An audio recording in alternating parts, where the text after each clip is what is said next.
Man, today's going to be a great day. Man, making some cuts. Oh man, what a mess. You ever cut mosaic tile that's got that water-based glue on the back and this happens? What are you going to do when you have a mess like this? How can you keep this from happening? You got to make a cut. This is stone. You're probably not going to snap this on a cutting board. What can you do? Well, that looks like it's good for the garbage. Have you ever seen that there's like carpet masking? Well, they make a hard surface masking also. You can put that on the surface before you make your cuts, before you get it wet. So we'll put something like that on. Let's try it again.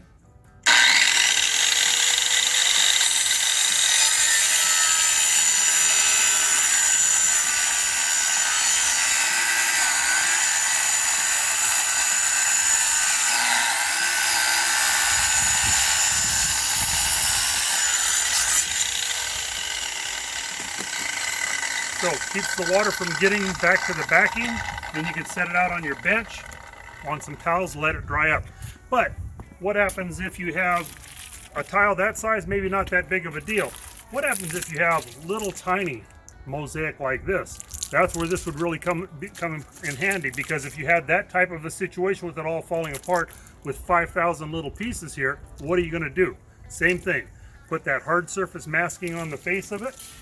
And you know, sometimes your tile saw, when you make little cuts, they like to fall inside the gap where the blade goes, inside that fence there. So if you just take you a piece of plywood, double cut you a kerf in the middle, wide enough for the blade, that'll keep your mosaic held up high, held up straight. Then you can come in here, line up right where this blade's going to go.